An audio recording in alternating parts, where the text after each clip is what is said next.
ভারতের স্বাধীনতা সংগ্রামের ইতিহাসে একটি উল্লেখযোগ্য স্থান গ্রহণ করে আছে আলিপুর জেলা।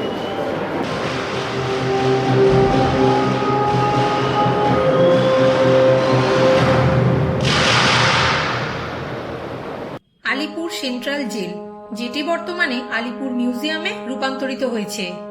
লাল ইটের তৈরি ব্রিটিশ নকশায় প্রায় ৮০ একর জমির ওপর তৈরি হয় এই কয়েদখানা।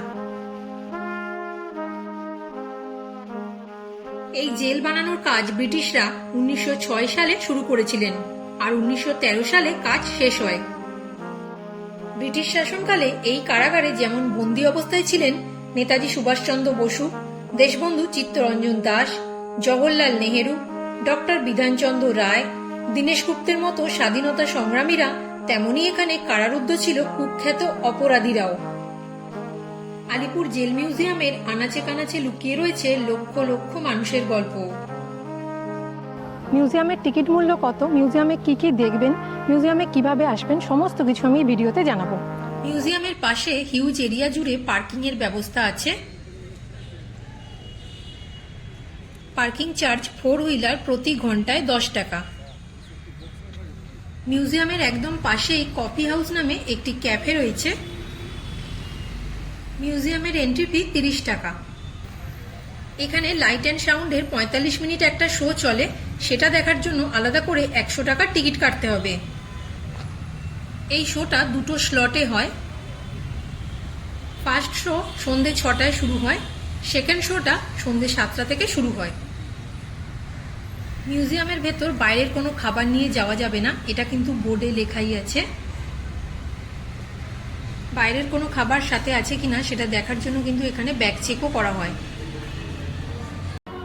মিউজিয়াম প্রতিদিন সকাল 11টা থেকে বিকেল 5:30 পর্যন্ত খোলা থাকে, সোমবার বন্ধ থাকে। পুরো আলিপুর জেল মিউজিয়ামের ম্যাপ এখানে দেওয়া আছে।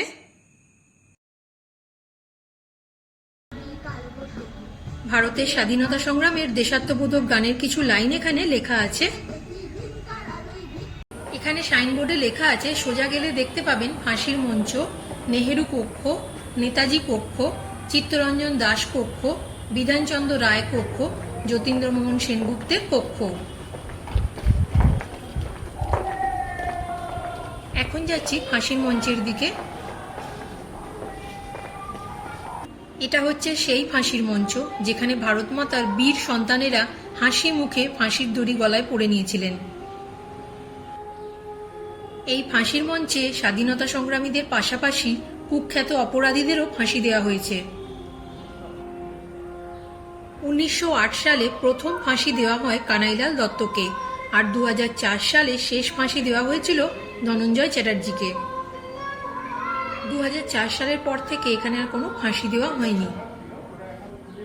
ফাঁসি দেবার পর বডি নিচে ফেলে দেওয়া হতো, তারপর এই যে ছোট টানেলটা দেখতে পাচ্ছেন, এটা দিয়ে ডেড বডি বার করা হতো। এটা এখন কাঁচ দিয়ে কভার করা আছে। ফাঁসি দেবার পর বডি নিয়ে যাওয়া হতো পোস্টমর্টম রুমে। ফাঁসি মঞ্চের একদম পাশেই রয়েছে এই রুমটি।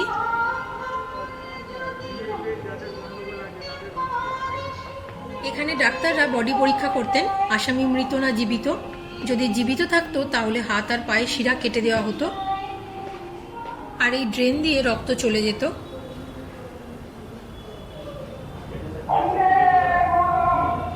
এখানে একসময় জোড়া ফাঁসিও দেওয়া হয়েছিল, সেই জন্য এখানে দুটো ফাঁসির দড়ি লাগানো আছে।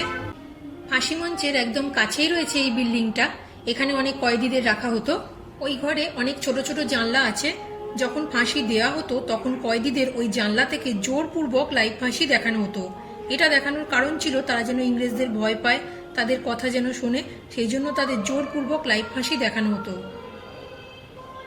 এই বোর্ডে আলিপুর জেলের শহীদদের নামের তালিকা দেওয়া আছে।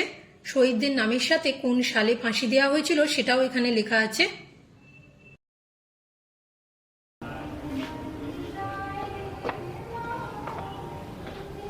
এটা হচ্ছে সেই সেল যেখানে আসামিদের ফাঁসি দেবার একদিন আগে এনে রাখা হতো। এটা একজনের থাকার সেল। এখানে তাদের জীবনের শেষ ইচ্ছা পূরণ করার চেষ্টা করা হতো। তাদের যা খাবার খেতে ইচ্ছে হতো সেগুলো খাওয়ানো হতো। তারা বাড়ির লোক বা অন্য কারোর সাথে যদি দেখা করার ইচ্ছা প্রকাশ করতেন তাহলে সেটাও পূরণ করার চেষ্টা করা হতো। আগের দিন তাদের দিয়ে গীতা পাঠও করানো হতো।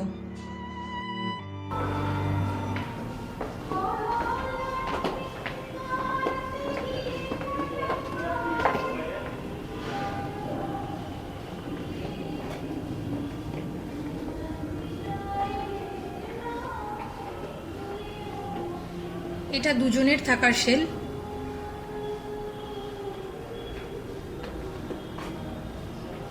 এটা দীনেশ গুপ্তের কক্ষ, এখানে ওনার একটি স্ট্যাচু আছে। রাইটার্স বিল্ডিং আক্রমণ এবং ইন্সপেক্টর কর্নেল এন.এস. সিমসন হত্যায় ওনার ভূমিকার জন্য গ্রেপ্তার করা হয় এবং মৃত্যুদণ্ডে দণ্ডিত করা হয়। উনি এই কক্ষে 1911 থেকে 1931 সাল পর্যন্ত কারারুদ্ধ ছিলেন। পাশের সেলটিও একজনের থাকার সেল, এখানে কোনো ফটো বা মূর্তি নেই।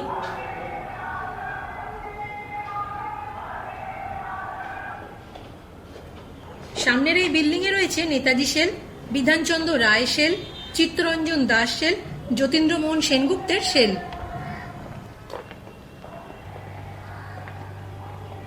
এটা একজন ব্রিটিশ মহিলার দেহাবশেষের ওপর এই স্ট্রাকচারটা বানানো হয়েছে। ইনি আমাদের ভারতীয় স্বাধীনতা সংগ্রামীদের সাহায্য করতেন বলে এনাকে এই কক্ষের মধ্যে বন্দি করে রাখা হয়েছিল 5ই সেপ্টেম্বর 1930 থেকে 16ই জানুয়ারি 1931 পর্যন্ত।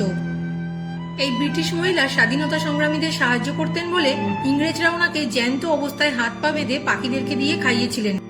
তারপর বডি নিয়ে এসে স্বাধীনতা সংগ্রামীদের ভয় দেখানো হয়েছিল যাতে তারা ভয়ে সত্যি কথা বলে।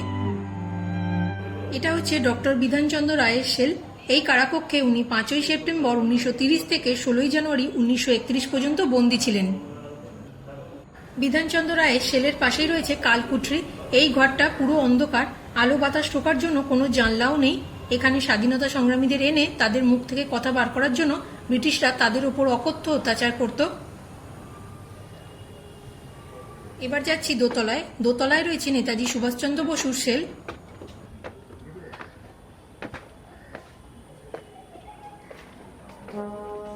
উনিশশো সালে আইন অমান্য অপরাধে নেতাজি সুভাষচন্দ্র বসুকে বন্দী করা হয়েছিল। এখানে নেতাজির একটি বড় মূর্তি আছে। 23শে জানুয়ারি 1930 থেকে 23শে সেপ্টেম্বর 1930 পর্যন্ত নেতাজি সুভাষচন্দ্র বসু এই কারাকক্ষে বন্দী ছিলেন। প্রায় 8 মাস উনি এই কুঠিরে বন্দী অবস্থায় ছিলেন। বন্দী অবস্থায় থাকাকালীন উনি কলকাতা কর্পোরেশনের নির্বাচনে দাঁড়িয়েছিলেন এবং তিনি জয়লাভও করেছিলেন এবং পরে উনি কলকাতা কর্পোরেশনের মেয়র হিসাবে নির্বাচিত হয়েছিলেন। বন্দী অবস্থায় থাকাকালীন উনি ধ্যান করতেন এবং বই পড়ে কাটিয়েছিলেন। নেতাজির সেলের পাশেই রয়েছে দেশবন্ধু চিত্তরঞ্জন দাসের সেল। 14ই ফেব্রুয়ারি 1922 থেকে 9ই আগস্ট 1922 পর্যন্ত উনি এই কারাকক্ষে বন্দী ছিলেন। এই কক্ষে ওনার অনেক ফটো আছে। এটা হচ্ছে নন্দলাল বোসের সেল। এখানে কোনো মূর্তি নেই, বেশ কিছু ফটো টাঙানো আছে দেওয়ালে। এটা হচ্ছে যতীন্দ্রমোহন সেনগুপ্তের সেল। এখানে ওনার একটি বড় মূর্তি আছে। 22শে অক্টোবর 1932 থেকে 5ই জুন 1933 সাল পর্যন্ত উনি এই কারাকক্ষে বন্দী ছিলেন। এখানে এই লকটা দেখুন, হাত গলিয়ে যাতে গেট খোলা না যায় তার জন্যই কিন্তু লকটা গেট থেকে একটু দূরে করা হয়েছে।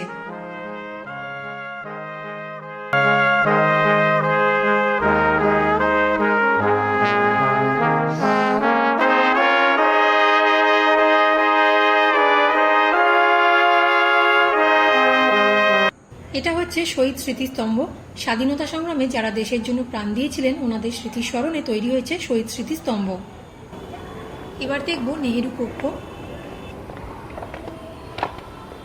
নেহেরু কক্ষে জওহরলাল নেহেরুর একটি স্ট্যাচু আছে। ভারতের প্রথম প্রধানমন্ত্রী জওহরলাল নেহেরু আইন অমান্য আন্দোলনে অংশগ্রহণের জন্য ওনাকে বন্দী করা হয়। 1934 সালে 17ই ফেব্রুয়ারি থেকে 7ই মে পর্যন্ত উনি এই কক্ষে বন্দী ছিলেন। 80 দিন উনি এখানে বন্দী ছিলেন।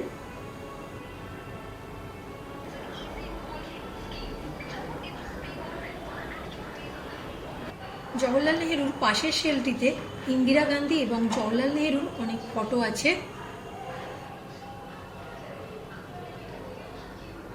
এই সেলটিতে জওহরলাল নেহেরুর মূর্তি সহ একটি বড় কয়েন আছে। 80 দিন উনি এখানে বন্দি অবস্থায় ছিলেন। বন্দি অবস্থায় থাকাকালীন ওনার কন্যা ইন্দিরা গান্ধী বাবার সঙ্গে দেখা করতে আসতেন। প্রায় 15 দিন অন্তর উনি এখানে আসতেন। এখানে ইন্দিরা গান্ধীর একটি বড় স্ট্যাচু আছে।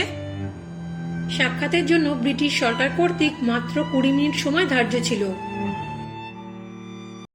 মানিকতলা বোমার অনুকরণে এই বোমাটি তৈরি করা হয়েছে। এই সেলগুলোর কোনোটাতে একজন, আবার কোনোটাতে দুজন আসামিদের রাখা হতো।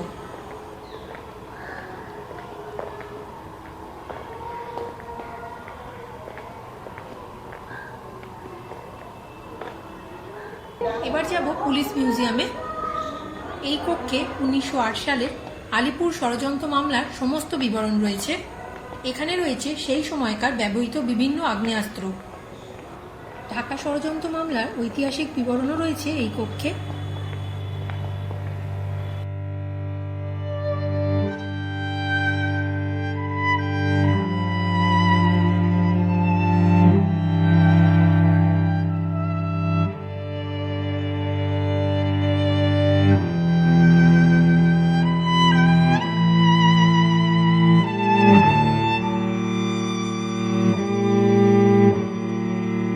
এই যে বিল্ডিংটা দেখছেন, এটা ওয়াচ টাওয়ার।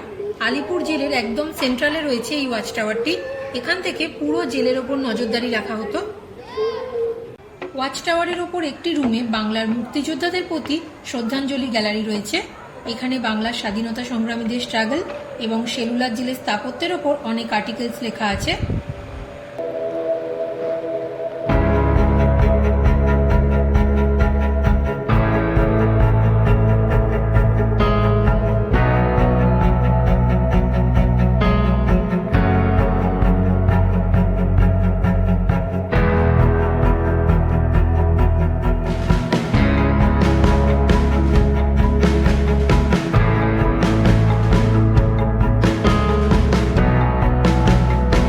ওয়াচ টাওয়ারের নিচের কক্ষে আন্দামান সেলুলার জেলের বন্দীদের জীবন কাহিনী প্রতিকৃতির মাধ্যমে তুলে ধরা হয়েছে।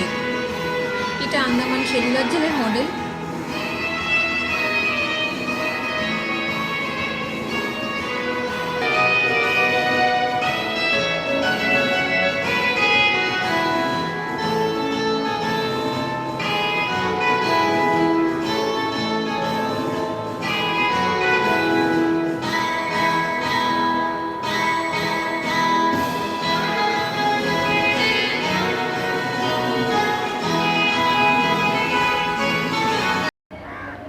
ব্রিটিশ শাসনকালে স্বাধীনতা সংগ্রামীদের দিয়ে কঠোর পরিশ্রম করানো হতো এবং তাদেরকে দিয়ে চরকা ও তাঁতের কাজ করানো হতো।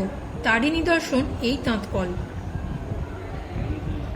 কয়েদিদের দিয়ে তাঁত বোনানো হতো। এখানে অনেক চরকা রয়েছে।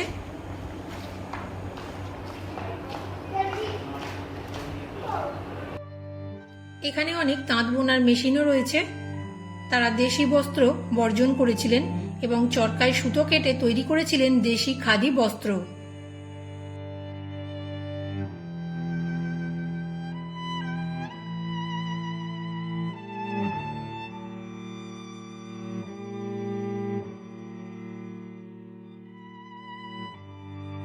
এই ঘরে কয়েদিরা কাজ করতেন, এখানেই থাকতেন, এখানেই স্নান করতেন, এখানেই রান্না করতেন। রান্না করার জন্য এখানে মাটির উনুন বানানো আছে। এই কক্ষে বন্দীদের জীবনচর্চা তুলে ধরা হয়েছে। তারা জেলে কিভাবে জীবনযাপন করত, ব্রিটিশরা তাদের উপর কিভাবে অত্যাচার চালাতো, সেগুলো এখানে তুলে ধরা হয়েছে। এই জায়গাটা রেনোভেট করা হয়নি, আগে যেমন ছিল তেমনই রাখা আছে। তার কারণ হচ্ছে আমরা যেন এখানে এসে বুঝতে পারি স্বাধীনতা সংগ্রামীরা আমাদের স্বাধীনতা দেবার জন্য দিনের পর দিন কত অত্যাচার সহ্য করেছেন। এখানে স্বাধীনতা সংগ্রামীদের ওপর ব্রিটিশরা চালাতো অকথ্য অত্যাচার। সেই সব চিৎকার হারিয়ে যেত আদি গঙ্গার ঢেউয়ের আওয়াজে। কয়েদিদের বুক ফাটা কান্না চাপা পড়ে যেত শেয়ালের চিৎকার, গারদের ছোট ছোট ঘরে। ভালোভাবে প্রবেশ করতো না আলো বাতাসও। এখানে মডেলের মাধ্যমে সমস্ত কিছু তুলে ধরা হয়েছে। ব্রিটিশ কারা ব্যবস্থা কেমন ছিল তা কিন্তু এখান থেকেই বোঝা যায়।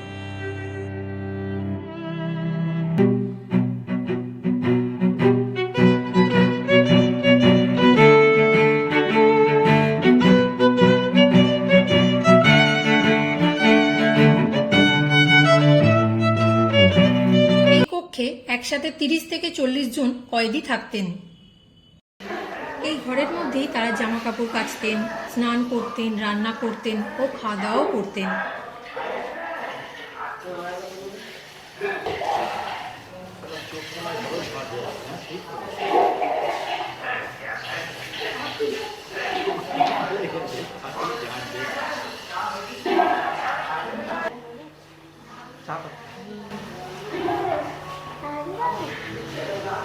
এই চা হয়ে গেছে না আয় না কেন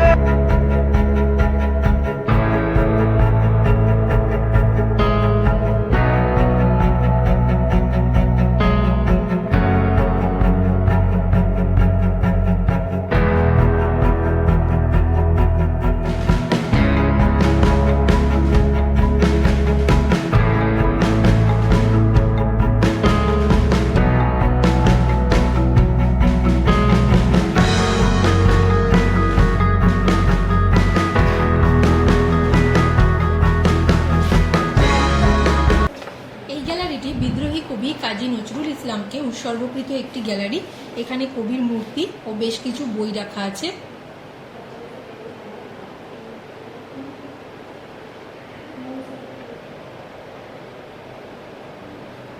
এখন আছি 5 নম্বর ওয়ার্ডের সামনে।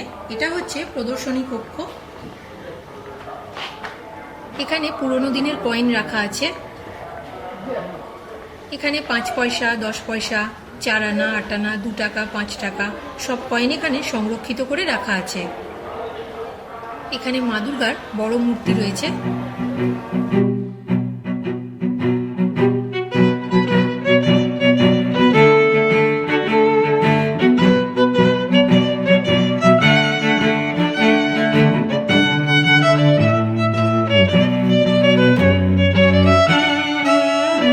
এখানে 5 নম্বর ওয়ার্ডে প্রদর্শনী কক্ষের ভেতর একটা শো চলে।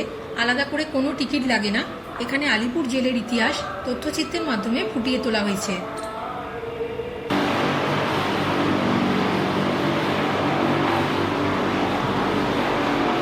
ভারতের স্বাধীনতা সংগ্রামের ইতিহাসে একটি উল্লেখযোগ্য স্থান গ্রহণ করে আছে আলিপুর। ব্রিটিশ শাসনের পরাধীন দেশকে মুক্ত করার প্রয়াসে সক্রিয়ভাবে ব্রতী হওয়ার অপরাধে বহু বিপ্লবী এখানে কারণ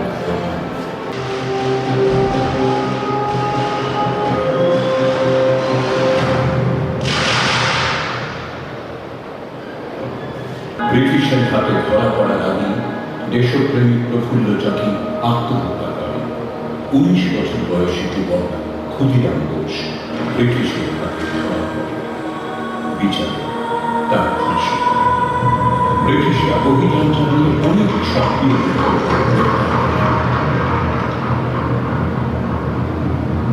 সামনে যে সিটিং অ্যারেঞ্জমেন্ট করা আছে ওখানে লাইট অ্যান্ড সাউন্ডের শো চলে। এখানে বড় প্রজেক্টরও লাগানো আছে। সামনে যে বিল্ডিংটা দেখছেন ওটা আগে ছিল আলিপুর জেলের হসপিটাল। এখানে বন্দীদের চিকিৎসা হতো। বর্তমানে এটা আর্ট গ্যালারিতে রূপান্তরিত করা হয়েছে। আর্ট গ্যালারির নিচের রুমটিতে রয়েছে পুরস্কার প্রদর্শনী কক্ষ।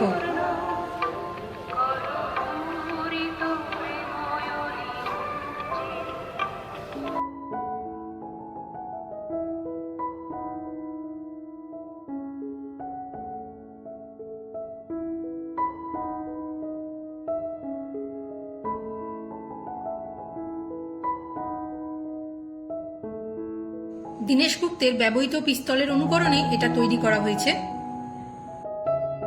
আর্ট গ্যালারির দ্বিতীয় তলায় বাংলার স্বাধীনতা সংগ্রামীদের উদ্দেশ্যে উৎসর্গকৃত একটি গ্যালারি রয়েছে।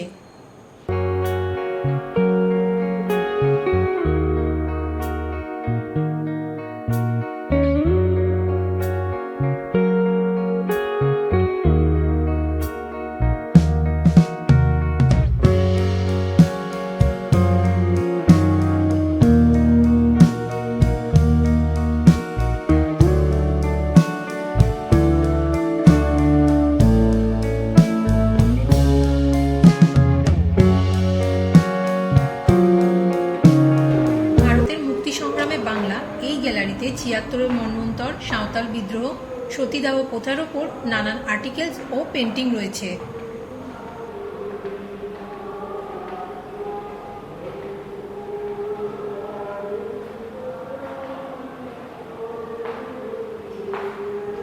এই গ্যালারিটি ঋষি অরবিন্দ ঘোষের প্রতি উৎসর্গকৃত একটি গ্যালারি।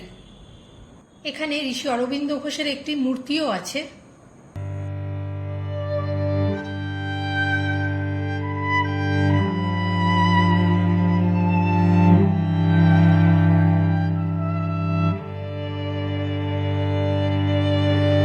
স্বাধীনতা সংগ্রামের ইতিহাসে মহিলাদের অবদানও কিছু কম ছিল না, তাই এখানে স্বাধীনতা সংগ্রামী মহিলাদের উদ্দেশ্যে উৎসর্গকৃত একটি গ্যালারি রয়েছে।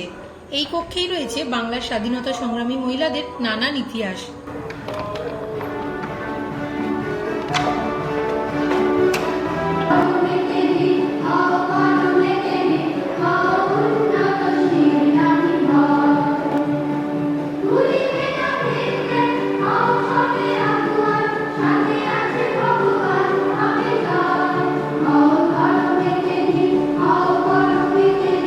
মিউজিয়াম এরিয়ার ভেতরে অনেক খাবারের স্টলও রয়েছে। আলিপুর জেল মিউজিয়াম এতটাই বড় যে ভালোভাবে পুরোটা ঘুরে দেখতে 2-3 ঘন্টার মতো সময় লাগবে।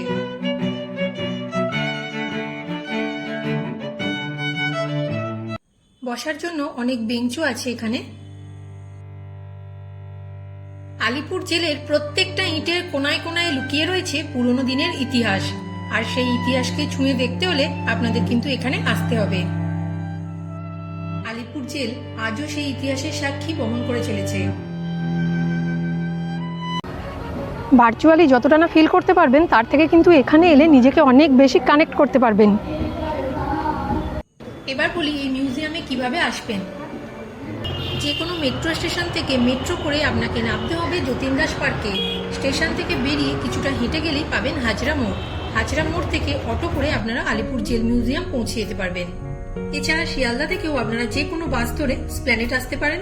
ওখান থেকে মেট্রো বা বাস ধরে যতীন দাস পার্ক আসবেন, ওখান থেকে অটো করে মিউজিয়াম পৌঁছে যেতে পারবেন। হাওড়া থেকেও আপনারা অনেক বাস পেয়ে যাবেন। তাছাড়া প্রাইভেট কারেও আসতে পারেন। আজকের ভিডিওটা এখানেই শেষ করছি। ভিডিওটি ভালো লাগলে লাইক কমেন্ট করবেন আর চ্যানেলটি সাবস্ক্রাইব করে পাশে থাকার জন্য অনুরোধ রইল।